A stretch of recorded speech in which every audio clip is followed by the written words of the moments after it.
Olá pessoal, olá a todos e a todas. Estamos ao vivo aqui. Deu um problema no meu perfil do Instagram, então estamos passando a live com o Rudy para cá. Estamos também anunciando aqui nas outras mídias sociais a entrada ao vivo de última hora aqui pela página da Entrevistas Brasil. A minha página, André Lajst, deu um problema de senha, de conexão, então estamos passando aqui para a live minha com o Rudy Rochman, ativista aqui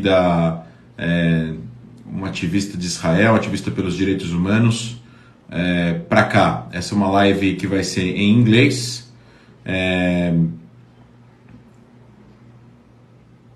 Estamos esperando aqui o Rudy entrar.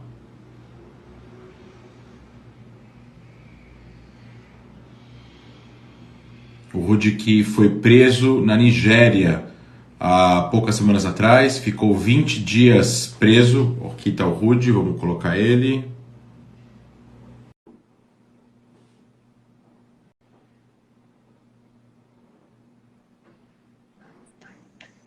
Hello, brother. How are you? I am fine. How are you? Baruch Hashem. Last time I saw you was in your office in Brazil. Yeah. And now we are in my office in my house because of COVID. Ah, very cool. How are you? Baruch Hashem. I just landed in New York yesterday. I'm here for 2 weeks across the US and Canada. And then we'll be coming back to Israel before Rosh Hashanah. I see. I would like to use the opportunity so you can present yourself to our audience in Brazil. There was a problem with my page. I don't know, somehow was denied to go live. Sometimes they do that. But now we are using Standiva's page, which is pretty big as well. And afterwards, we're going to translate, to subtitle this live into Portuguese, and then we're going to share in my page and the page of Stand With Us as well. So we are here with Rudy. Rudy is an activist and a human rights activist as well. He's American Israeli, right? I'm Jewish Israeli. Jewish Israeli. America and France were just experiences. Yes. I would like to go further on that, like on that idea, because people know your videos from you speaking about being Judean and being native and being from the and being from and belonging to the land. But I would like to start from the end, because our audience here in Brazil, our friends, people that know you very well, follow you in the social media, they were very worried about you when you were arrested in Nigeria. And if you can tell us what happened. For sure. So first of all, we were there doing a project as a part of a documentary series called We Were Never Lost. It's a story where we're trying to showcase the different experiences, identities, and aspirations, struggles of lost tribes or disconnected communities of Jews around the world. Each season is taking place in a different region. Season 1 is in Africa, Season 2 is in Asia, Season 3 is on the Bnei Anusim of Spain, Portugal, Caribbean, Central and South America. Season 4, B'ezrat Hashem, will be in the Middle East. So we have large ideas of where to take this, and we were filming the first episode of our first season in Africa.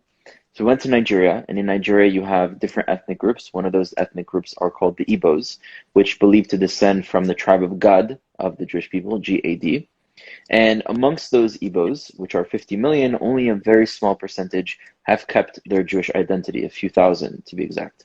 And so we went to document them, to share their story, to see what's going on, to figure out what kind of Jewish practices do they have. Is it similar to the rest of the Jewish people? Do they have their own special unique things? Are they suffering? What do they aspire? Do they want to come back to Israel? Do they want to stay?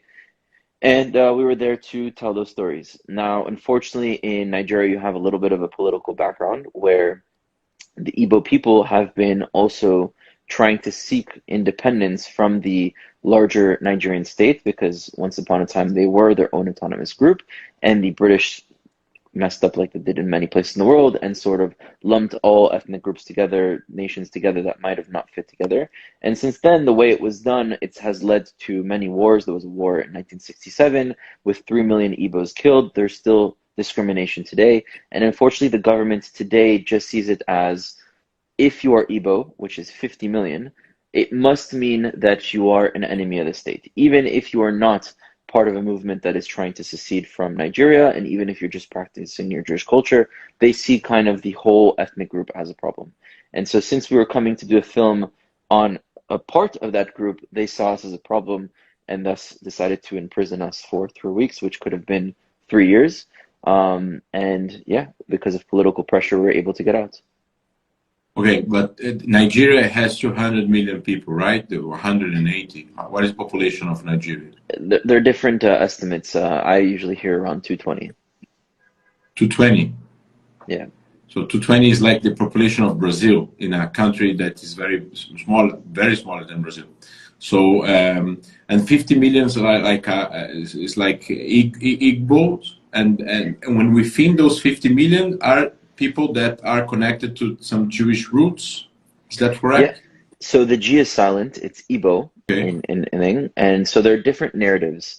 Now I can't say here's the genetic historic proof that proves the narrative, because even in the Jewish people we believe to come from 12 tribes.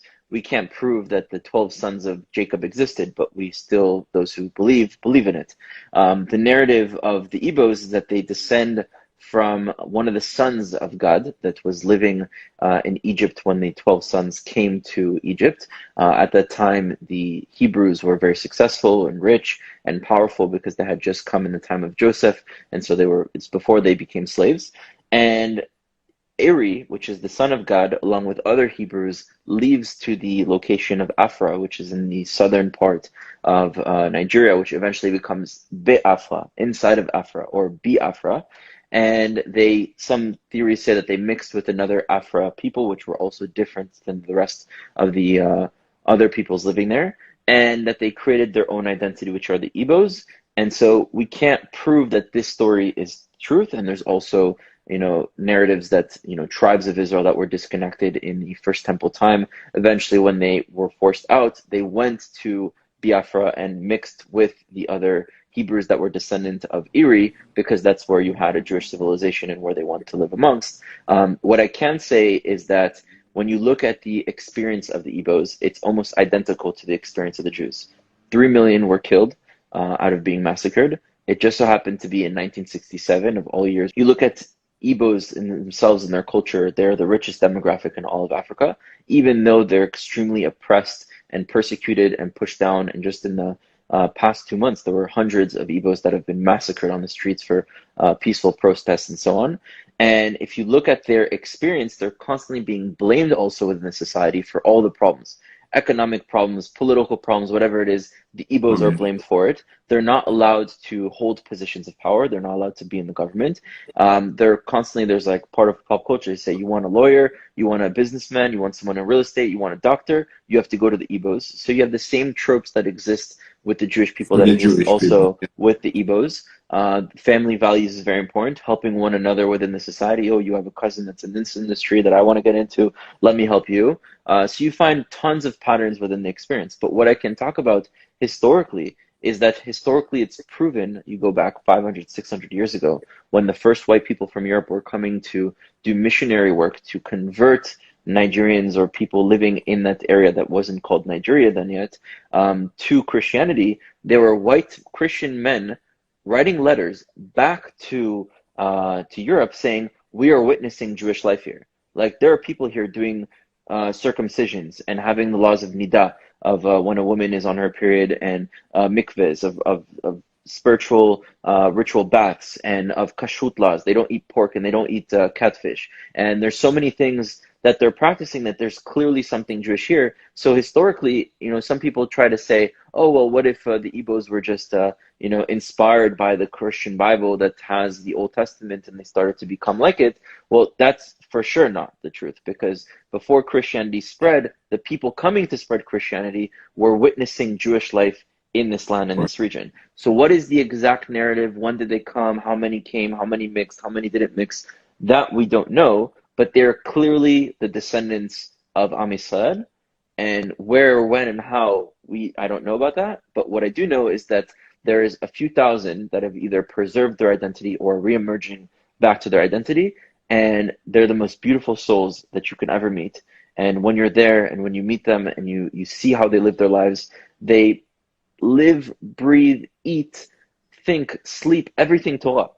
And it's the most beautiful thing that you can ever see.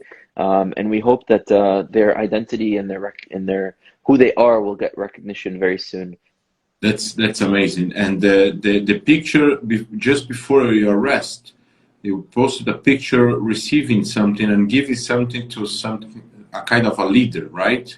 Who was he? So yeah, there's several kings in the region. He's one of the kings in the Igbo region, which is very large. There are many of them. But his story particularly is he believes to be a direct descendant of Eri, who's the son of God, who the narrative starts that this is the person that brought a community of Hebrews out of Egypt and went to the land of Afra. So he himself believes to be a descendant directly from Eri and has many things within his palace that show the proof of his ancient culture and so on. Has even a place where Eri is buried himself, where 3 trees were raised from there after the children were buried there as well. Has the sort of a throne of where Eri was sitting that has Aramaic writing on the floor that has been like carved into the floor. All sorts of very interesting things. And so we met with him along with other leaders of the area to try to learn more about the struggles and culture and identity. And we presented him a shiviti. A shiviti is a sort of Hebrew text art piece that is written in a menorah form. And we made it custom made with an artist named Jerusalem Scribe that I recommend everyone to check out. Jerusalem Scribe does beautiful work. And the writing around it was said, there's a pasuk in the Torah that says, in the times of Mashiach, the tribes of Israel that have been disconnected will gather back from the 4 corners of the earth and reunite in Israel. And so we wrote that verse all around as a sort of, not just a shiviti, but a custom one made for the tribes of Israel that are disconnected around the world. And so we presented that print to many people, many communities in Nigeria. We also brought a Sefer Torah, which was a miracle in itself of how we got it within a day. We had a Sefer Torah, and we brought it for the community as well. It's still with the community, and it's for the youth community specifically. Yeah, it's very interesting. And how was the arresting itself? Like, I mean, they arrested him in the hotel in the way back from meeting them. In a ambush in the middle of the street. They were nice. You got a lawyer. Can you develop a little bit about the experience of the prison in Nigeria? It's like not a prison in France or United States, right? No, not at all. Sometimes you see action movies and you're like, wow, that's just so over-exaggerated. And in this situation, it's as if the reality was an over-exaggeration of an over-exaggerated action movie. Basically, we were there for 2 days with the community, filming all day, them interacting, praying, eating, living their lives, attending their agricultural animals and fields. We did interviews, going in depth as to what it means to them to be a Jew and how they see themselves. And towards the end of the second day on Thursday, we were not on our phones all day. Thursday night, we start getting messages of people saying that there's a lot of buzz and noise on social media of bloggers saying that we're connected to the movement that is trying to free Biafra, which again, I'm not here to be a part of that because I'm, fighting for Am Yisrael. I'm not necessarily against it. I'm not taking a position for or against it. My position was to tell the story of the Jewish people and specifically the Igbos that practice their Judaism and to talk about their identity, their culture, not to come and to mess with internal politics and to come and be a part of that. I'm also not a part of any governmental mission or diplomatic mission. So even if I were to support something like that, it would be on an individual level, but that's not what we're there for. And so we made a public statement saying, regardless of any political position or opinion that anyone has, the We Were Never Lost team is only here to tell the stories of the cultural element of the Jewish Igbos. And we're not here to be a part of any sort of governmental diplomatic mission. We're here to do this, and that's it. Unfortunately, we thought that was enough, but it wasn't. 7 in the morning, the next morning when we wake up, We start to get ready. We needed to leave by 7:45. At 7:30, we get a phone call to come downstairs and that the police were here and we needed to bring our phones and our passports. We're not afraid at this point because this is the police. It's not a gang. It's not people who are here to kidnap you necessarily. So we're not afraid, and we come down, and what do we see? We see 15 armed men with black ski masks, all dressed in black combat boots with big guns, and one of them like SWAT team. Yeah, like a SWAT team. And they're very aggressive in their demeanor and their posture and how they're interacting and how they're speaking and how they're looking at you. And there's one of them that doesn't have a black ski mask, who's the officer there, and he says, "We are the DSS, we are the Shin Bet or FBI version of what Israel has or the US has for Nigeria. And don't worry, you're not being arrested. You're just going to have some few questions to answer. You're being invited. All will be good." So it's not like we had much choice to say no, but we get into the van. They put us all three in a different van, and they take us to a holding facility where we were told it should take an hour. Ended up taking hours and hours, and we go through interrogation. And eventually we realized that we're going to be sleeping there. So we sleep there that night. We even do Shabbat in the holding room because I had asked them to give us some fruits. And luckily they brought a few grapes, like a bundle of grapes that I guess was left over from someone in an other office. And we did the kiddush on some grapes and the motzi on some crackers. And 7 in the morning, the next morning, we get woken up again by the same gunmen that go into the room and start yelling, "Get up, get up, get up." And so we quickly get up, and the first thing that comes to mind, okay, like they realize that it's a mistake to keep us here. The world probably put pressure on them because at this point people are realizing that we're missing. They're probably just bringing us back to our hotel. And as we get to the car, we go outside of the room. Again, this is happening very fast. It's like, wake up, go, go, go. And we get closer to the car, and now they're putting us all in the same car. And I asked them, the person who's the officer, "What's going on? Are we being taken to our hotel room? Where are you taking us?" And he said, "You don't need to know." And the moment that he said that, I understood that we were in a serious problem here, that if we were taken somewhere that was fine, then he would tell us. But clearly, the fact that they don't want to tell us, then there's something wrong. First thing that comes to my mind, I'm being very honest, is they're going to kill us. We're being stuffed into a van with armed men with black ski masks at gunpoint, taken to an unknown location. Of course, that's not for sure what's going to happen, but it's definitely crossing my mind over and over. And I'm just thinking in the car, how am I going to take one of their weapons and get us out of here? Because there's no way that we're going to be led to the slaughter. Eventually, they tell us that they're taking us to Abuja, which is 9-hour drive away, the capital city, and that we'll have a quick interview there. And don't worry, you'll have your passports, your ambassador will be waiting for you, you'll get your phones. And of course, this is all a lie. And as soon as we arrive, they physically toss us into cages because we refused to go inside. A cage full of mold from the ceiling to the walls. The walls were so black and thick of just human filth that was on the walls of people spending months there. Writings on the walls of clearly people having tallies of having spent months. Other things being written that says, "My name is," I forgot what the person's name was, but "My name is this, please remember me because tomorrow they take me to disappear." The floor was full of, clearly many rats were there constantly. You see rat poop everywhere. You see human urine everywhere that someone had pissed there, bottles of human urine. It's the worst of conditions that you can imagine. It's so hot that you're constantly sweating day in, day out. It's maybe 3 or 4 meters by 3 or 4 meters, very small, no couches, no chairs, no bed, no mattresses, sleeping on the floor, no lights, no AC, dark room, and it's as disgusting as you can imagine. And they basically keep us in this first cage for a week, and then they move us to another cage after the first week, which was slightly bigger, but still What just about as... food? So I'll get to that part. They bring us to the second cage after a week, which was slightly bigger, still just as disgusting. And now we're with 2 Boko Haram militants in the same cage. Yes, One of yeah. which, who you can Google him online, had killed 70 people in a terror attack. And so in every situation that you're in, whether it's dealing with guards, whether it's dealing with the people in your cell, you're in survival mode of how do I get out of here? How do I survive? Now, for the He, first... wait. He knew you were Israeli? Yeah, yeah. You interacted with him?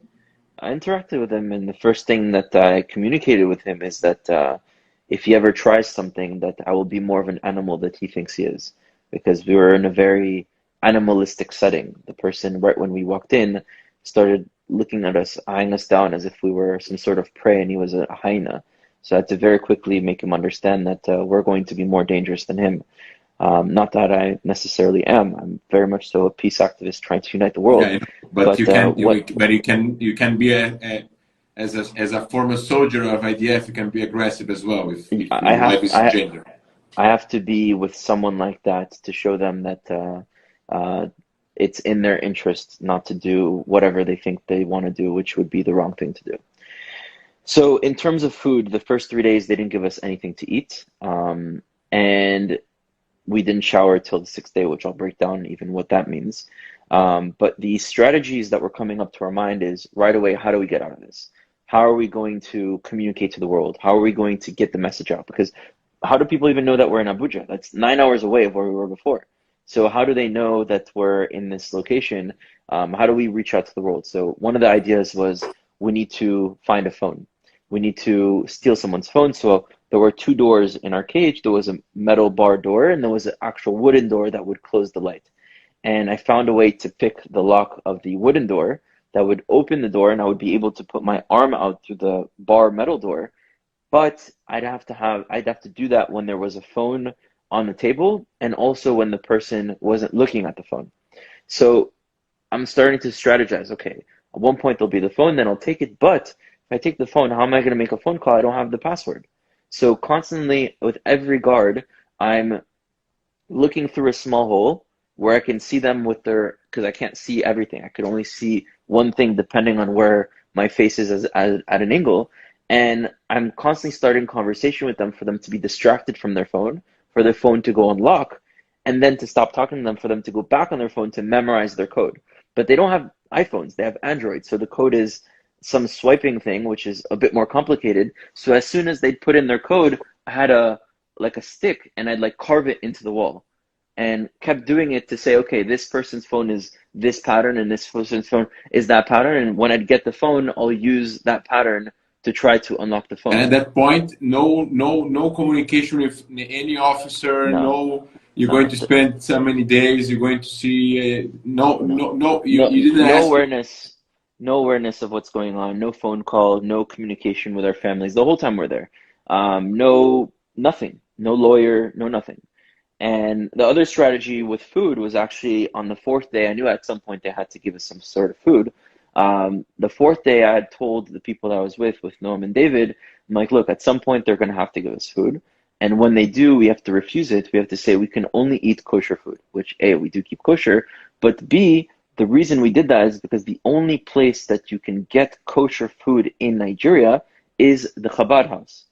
Now, if they go and reach out to Chabad to provide them food, which I told them they would give it for free, you don't even need to spend it, they don't know that all the Jews are connected.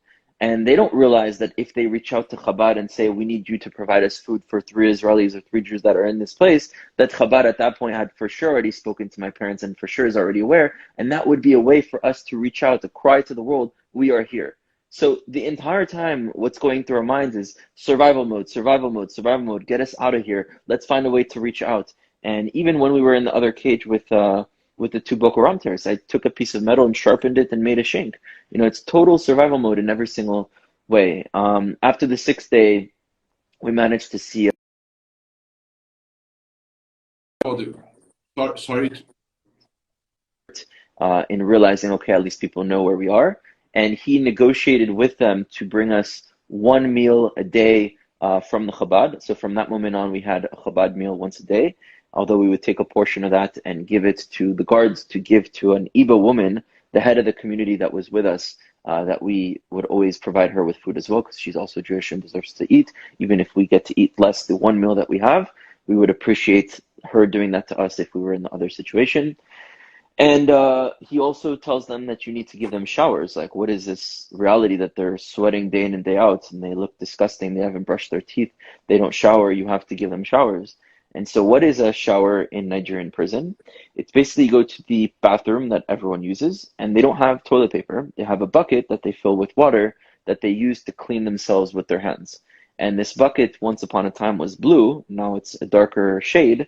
And you have to use this bucket, filling it in with sink water and pouring it on your head over and over to wash yourself. And so we're washing ourselves with the bucket that people use to clean themselves when they go to the bathroom. And that was our shower for 3 weeks. And that's the type of living situation that people go through. Now, thankfully, it was only 3 weeks. It could have been 3 months. It could have been 3 years, because of my parents and other people who got involved and went to the highest places that eventually got the governments of America and France to get involved and to get us out of there. Thankfully, we were able to get out. But we don't look at this experience as it was for nothing. There are many reasons as to the positives that come out of this experience, but you always have to find a way, and maybe there are other answers that I don't yet know and that will reveal themselves with time. First of all, the whole purpose of being there in the first place is to tell the stories of the Igbos. Because of what happened to us, so many people heard about the stories of the Igbos. And that for us is a huge sacrifice that we're willing to make and to go through in order for our brothers and sisters to be realized and for them to be reconnected with the rest of Am Yisrael.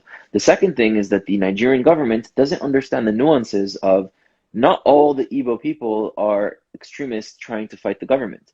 So if you're going to be against the extremists, which is their right, let's say, don't target every single Igbo or the Jewish community that's there. So because of what we went through, we're able to explain to them things that they should know of their own community, and maybe that would result in them attacking less the Jewish community. So there's always a reason for everything to happen. We went through what we went through. We had at no point given up hope. The way I was able to get a message out to my family was we were in one of their offices and I ripped out a piece of paper from a book and took a pen and stole one of their pens and wrote a letter. And when the Israeli ambassador came, I folded it up and slipped it in his pocket and told him in Hebrew, "You have a letter." And we were trying everything to do to be in survival mode. And you don't really know what that is until you're in those situations. And I had been in those type of situations before being in the army. But the difference with the army is that it's your choice to be there, and you know what happens tomorrow. And you do have freedoms, like you can go outside. We didn't see outside for 3 weeks. We didn't feel the sun on our faces. We didn't get fresh air, for 3 weeks. And it does impact someone. Even going to the interrogation room, just seeing different white walls was something that was like necessary, because seeing the same thing, same walls surrounding you is just insane.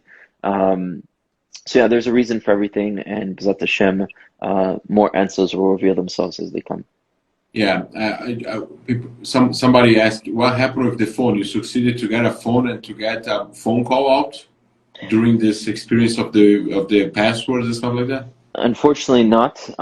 They changed us to a different cage after the first week, and there were different people guarding, and it was not in a situation where I could even reach for a phone. Yeah.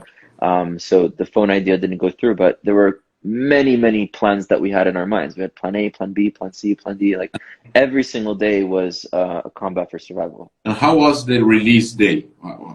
When you understood that you're going to be released? So on the 20th day, they take us downstairs to a room that they would usually hold us in, and they tell us, you're being released. We didn't believe them because we heard that so many times. They take us outside, and this is the first time we're outside. You see the sunlight, you see, the small bugs flying in the grass. You hear noises, even of like car honks, and it's like, it's like a overstimulating experience. And then they put us into the car. They take us to the immigration. At first, the immigration didn't understand what was going on there, and they wanted to put us back into a cage of the immigration. But at that point, the ambassador of France and the ambassador of the US were there, and they really fought for us to not be put back in the cage. And from there, they took us to the airport, and from the airport, only when we passed security and passed the scanning part where you scan your ticket and you go in the hallway to go to the tunnel to go into the plane, only once we were in that tunnel did we get our phones and our passports back. So till the last moment, we were disconnected from everyone, and took a flight back to Israel. This was we landed about 2 weeks ago, 2 weeks ago in a few days. This experience shows the lack of communication sometimes that happen between governments, and the actual reason where you're doing just a film show Jewish connection to many people that maybe were lost in the past, and they are thinking that you are trying to, I don't know, hijack the conspiration about something about to be against the Nigerian government. How can you connect that with the Palestinian-Israeli conflict, for example? I mean, first of all, what I want to say about what you said first is that the reality is that after the 8th day, the interrogations were over. So why did they keep us there for 20 days? And if not more, it's not because they thought that we were a threat. It's because they understood that we wanted to make an empowering film on the Igbos, which to them, they see that as a threat. So they even knew that we weren't a part of all those things. And it's very easy to see. Now, how does this connect to the Israeli-Palestinian conflict? I think it's very different, because the Israeli-Palestinian conflict is more an internal conflict of family members that are deeply connected to the land, that don't really understand each other's narratives and see each other's characters as the antagonists to their own story, and the only way for them to be able to transcend is by the destruction or the suffering of the other side. So I think the situation with the Palestinian conflict is just to have a more holistic understanding of identity and of experience and of aspiration, and realize that they don't contradict each other in order to be able to move forward.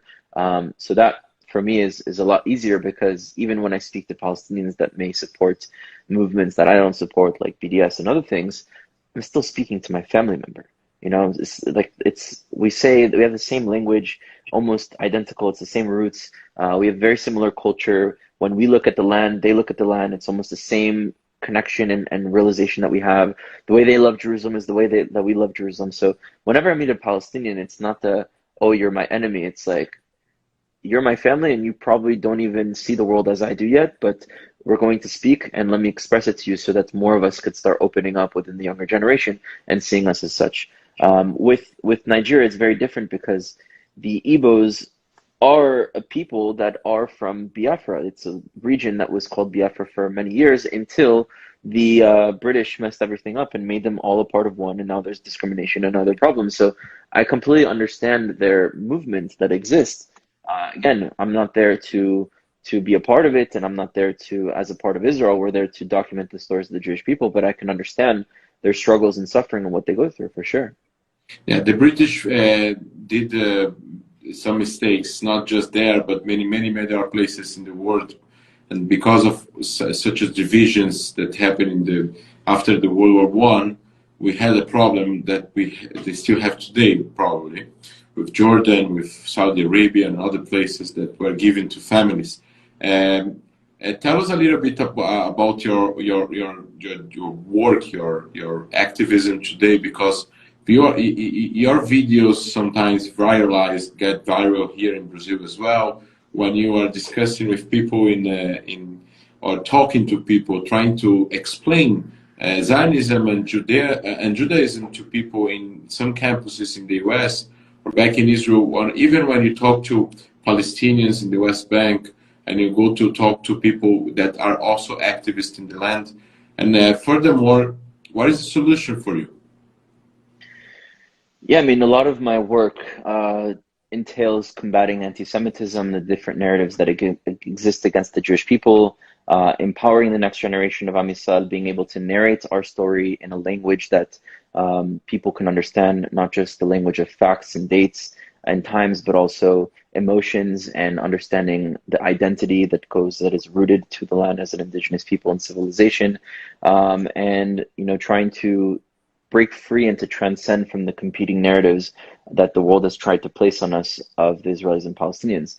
I don't think there's anybody with a solution, or anybody that should be saying that they have a solution, because it's not the model of we're just going to come up with a solution that is written down on a piece of paper and impose it onto the peoples of the land. I think a solution is more of an accomplishment of a process with many obstacles along the way. And we can have theories of what a solution could look like. It's very healthy to know potential options, but we need to realize that along the way, there are things that may change, that may totally be different to what we thought. For example, look, 2 years ago, no one would have thought the world would be impacted by COVID. Companies didn't think that they would have to pivot and change like that. You can't foresee the future. So when you're sticking to only one solution, you're not open to other solutions. Now, that doesn't mean that when there are bad solutions, you can't call them out and say that that's just something that will never exist. So for me, the only way for solution to exist is for both peoples to achieve their aspirations and for both peoples to be able to fulfill their needs as a culture and also end the injustices that they experience. And I think that we can't do that. There are many ideas such as federation plans and such that take that into consideration. But I think what's most important is for us to first rebuild the connection that we have on the societal level before we build it on the political, economic, and structural societal level. Yeah, I heard once the Khaled Abu Tomed, the journalist, saying about the conceptual idea that the concept of the existence of a sovereign something for the Jews in the land, doesn't matter the size, is the big problem. Is the big problem. 48 is not 67. So the problem is not the presence of Israel in the West Bank. The problem is not the settlements. That's just 2% of the land. The problem is the concept of Jewish sovereignty. Don't you agree that the Palestinian Authority, the leadership, in the same time that they do interviews in English to the BBC and the CNN saying that they are pro 2 states or 3 states, doesn't matter, they recognize Israel's existence, but in Arabic, when they educate in the Palestinian schools, on the websites of Fatah and others, even Tanzim and the radical affiliations of the armed groups in West Bank, the narrative is they may recognize Israel's existence, but they don't recognize Israel's legitimacy. And if you don't have legitimacy, they cannot sell a plan to their own people. So they are trapped in their own narrative and in their own rhetoric. How you do that to explain, I don't know, maybe during when you go to the campuses and you find so many people that just hate Israel, sometimes you meet Jewish people that hate Israel, right? How you do with that? So sort of two different topics. With the Palestinian Authority, I think that if you speak to any Palestinian or the vast majority of Palestinians, they will all tell you that Abu Mazen, Khalid Mashal, Ismail Haniyeh, these people don't represent the Palestinian people. These people represent their own interest. These people are even seen sometimes as pawns of Israel, although that explanation I disagree with. And they don't see them as a representation of the Palestinians. So it's important to disconnect the image that the PA gives, the actions that Hamas does, with the Palestinian population, millions of human beings. So that's number one. Number two, how do we change that? I mean, Israel could get rid of Hamas and the Palestinian Authority if it wanted to. Now, of course, you can't just get rid of something bad and not have something ready for it to be replaced. So before you could even do such a thing, you would have to empower the right people that truly represent the population, that truly care about the people. And those type of individuals, people that I work with as a part of Habayit, which is a movement that unites Israelis and Palestinians on the land, they're not allowed to show their faces publicly because they get executed or discriminated against, their families threatened. Now, how do we even get leaders that are local leaders to start mobilizing? Well, first of all, Israel should protect their lives. If something were to happen to a Jew, there would be a consequence. If something happens to a Palestinian by a Palestinian, there's no consequence. So Israel should be using the power that it has to protect freedom of speech and to allow a space for those conversations and those individuals to rise up. And when those individuals do, they will be elected. They will be in charge of education. They will be in charge of pop culture. They will be in charge of the radios and the schools and the sports teams and all these different things, which just culminates and creates more hatred within the society. So there's a lot that Israel could be doing right now that it's failing in doing. And I say failing because when you have the power, you have the responsibility to do so. That's in terms of that. In terms of speaking on campuses, again, every person that you engage with is different. I actually prefer engaging with Palestinians because at least I'm speaking to people who truly care for Palestinians, and oftentimes they're told that the way to care about Palestinians is to be against Israel, and then when you discuss, you find out that's not the way. And I think many Israelis also think that the way to find for Israel is to be against the Palestinians, and then when they start meeting the right people, they also think that that's not the way. When it comes to Jews that are against the Jewish people in Israel, I think there are many reasons for that. First of all, social pressure. You go today to a college campus, the left is completely anti-Israel. If you want to support Black rights, Native American rights, gay rights, Hispanic rights, any sort of minority rights, it's also today attached to being anti-Israel. So they want to be liked and have friends and have a social life. So why would they take a position in supporting Israel and not be against in order to get likes? Plus, I think many Jews in the diaspora have a very shallow understanding of their own identity. They think it's just a religion. They're not connected to the religious elements and the spiritual elements. So they disconnect from it all. They don't understand that we're people.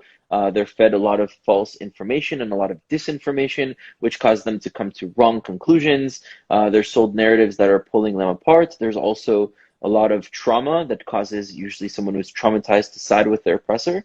So for example, let's say a woman is in an abusive relationship with a man. There are three ways in which a woman can react. A woman can fight back and remove herself from the situation, which is the best case scenario. I mean, the best case scenario is not happening in the first place, but that would be the best solution to deal with in that situation. The second option is for a woman to ignore it and to pretend it's not that big of an issue, which is bad. But the worst is some women blame themselves for the suffering that they go through. And so you look at the Jewish people, you have some Jews that fight back. You have many Jews, and I would say even most Jews in the diaspora, that ignore. And then you have some Jews that subconsciously blame their own society and their own identity and their own aspirations and future and say that this is why there are problems. It's because of me. I'm going to go against my collective and just accept me, accept me, accept me. And it's not from a position of them being bad people. It's a lot of trauma. And so I think a lot of Jews that label those Jews as self-hating Jews, that's not the right term. You wouldn't call a woman that blames herself for her trauma a self-hating woman. You would see that woman as someone who's been broken and that you need to help empower in order to rise above it. So if we look at those Jews, we need to help empower them to rise above it as well. I would like to ask you the last two questions.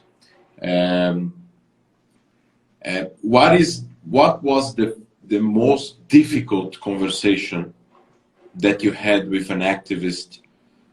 The most difficult conversation, not about the aggressiveness, but sometimes you get aggressive people, they just shout to you something and then they just go and they don't give you the opportunity to talk, right? They don't listen to you, stuff like that.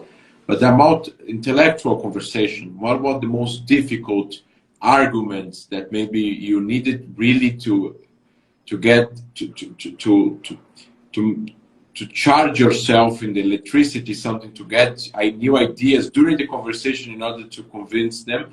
And what was the biggest surprise? Maybe you start a conversation very badly with someone.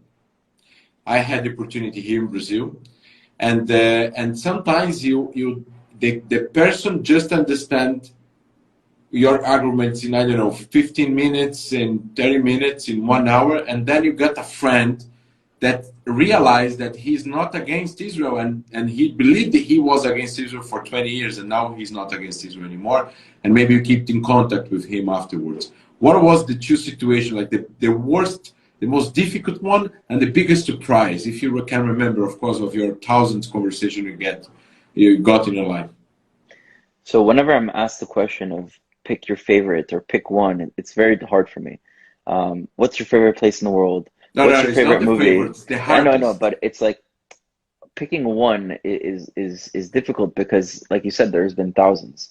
So there's not one that comes to mind that was the most difficult because they're just so different when you're engaging with like neo-Nazi ideology versus a Palestinian that's just totally brainwashed with being anti-Israel versus anarchist that just sees like, Israel as a part of white colonialism. Just all these different narratives are all difficult to gauge with when you don't understand them. And I think one thing that gives me the ability to have a lot of success in these conversations is that I, for the most part, often know their narrative better than they do. I've gone out of my way to read the books that they've read, to listen to their speakers and their role models, and to watch their speeches on YouTube and to learn debate tactics and to engage with this narrative long enough that I know what works and doesn't work. So to kind of go into the second part of how do you change someone, it's like even sometimes in a conversation, you don't change someone. It could just be planting seeds that with time in future conversations or in their own experiences in the future, that they will start to see the world differently. And the key is not to debate someone to prove them wrong. It's to communicate to someone to show why there's another way of being right, that is a more holistic way of being right, that still holds true to their core of what they want to be right and what they know to be right, but also allows your truth to be right in that conversation. And I think that is one of the keys to be able to communicate and to transcend conflicts. And sometimes you can do it in one conversation. There's a few videos where I'm engaging with someone who's anti-Zionist, Palestinian, and at the end of the conversation he says, oh, so I do see myself as a Zionist. Or a conversation where there's a Palestinian I'm engaging outside of APAC, and he's just like throwing the whole blood libels, baby killers, murderers, this and that. And then at the end is giving me a hug and giving me total respect and saying that more people should be doing what we're doing. So there are many things that can happen that way, and sometimes it's, it takes years for it to happen. But we need to heal trauma. We need to fix the problems that have created that allows people in positions of power to profit off of suffering and to write a better narrative towards the future that allows the total body of the world, which we are all parts of. We're either organs or systems that are part of the greater body. We need to heal each other in order for the body to be one again and to function properly. That's amazing, man. Last thing, when are we going to eat hummus again? I mean, I cannot travel to Israel without making a quarantine. Or and you are in New York now, so I cannot go to the US. You are invited to come to Brazil. Now, in 2-3 months now, we're going to have a very nice summer. Hopefully everything will be open again. So just yesterday, there was they lifted the restrictions in São Paulo of restaurants and stuff like that about hours of closing. And in 2 months from now, they're going to open, 3 months from now, they're going to open nightclubs and stuff like that. So I hope to see you in Brazil again in the new Stand With Us office. We're going to move until we get here. We are 16 people now in the Brazilian office of Stand With Us, educating about Israel in many fields, to Jewish communities and to non-Jewish communities as well. And I'm very happy when you are released. I really, when you got in prison, I was very worried. We talked to people here. I talked to donors that were well connected, people that know you from the web, but they know that you went to the office and we were friends. And I'm very glad you are back on track and back home. And what we do is a light to the Jewish people. And I thank you again. You are very young. I'm very proud of you. Stand With Us team here is very proud of you. And keep safe, Rudy. Keep safe, and hope to see you soon, brother. Hope to see you back home in Israel. And if not, I'd love to come back to Brazil. Maybe the community can invite me. And we'll go to those nightclubs that you speak of, and we'll have some acai as well on the beach. So of course. That'll happen. Thank you. Bye-bye. Have a nice evening in New York. Bye-bye.